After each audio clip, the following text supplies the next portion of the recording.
Delhi Chief Minister Arvind Kejriwal skipped the Enforcement Directorate's summons yet again today. The Aam Aadmi Party has stated that he is willing to cooperate with the ED, but he's not willing to appear in front of the ED for questioning, as they argue that the intent behind these summons is to facilitate his arrest.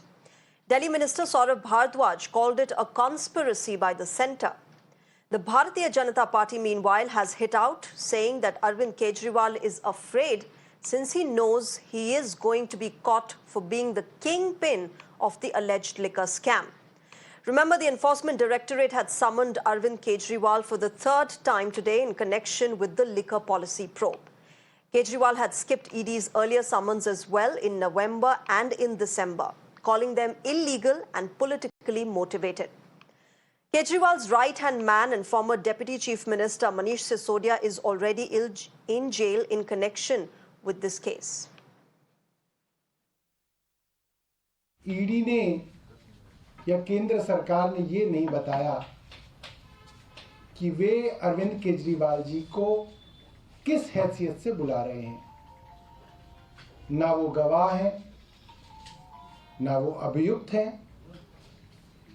ED ने अब तक साफ नहीं किया। Timing पे भी सवाल उठते हैं। ठीक लोकसभा के चुनाव से पहले जब सारे दल और केंद्र सरकार खुद लोकसभा के चुनाव की तैयारी कर रही है, उन चुनावों की कैंपेन से पहले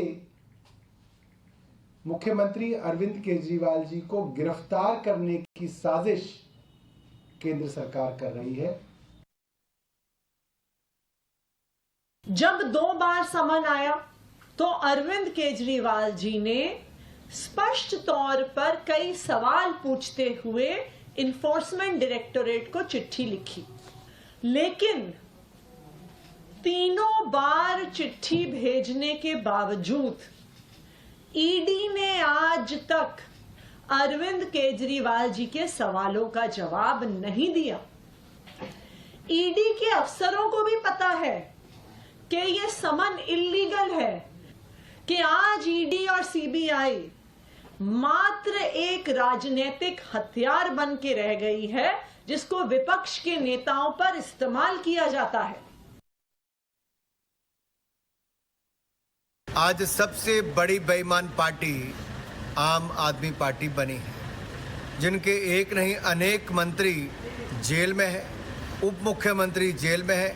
अब मुख्यमंत्री भ्रष्टाचार के मामले में ईडी के समन को बार बार नकार के हाजिर नहीं हो रहे हैं। इससे स्पष्ट दिखता है कि कहीं ना कहीं दाल में कुछ काला है, या तो पूरी दाल ही काली नजर आती है।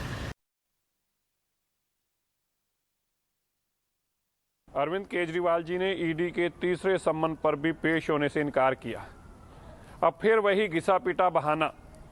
चुनाव आने वाला है जी, 7 महीनों बाद चुनाव आएगा जी, मेरे को उसमें जाने से ईडी रोक रही है जी। पहले जब गुजरात का, पंजाब का चुनाव था तब भी यही बहाना था जी। अभी 5 राज्यों का चुनाव हुआ, ईडी ने बुलाया, बोले चुनाव के बाद आऊंगा जी, मुझे वोटों से मांगने से रोका जा रहा है, मेरी सरकार बनने जा रही है। जमानतें वोटें नोटा से भी कम आई। पर सच्चाई क्या है?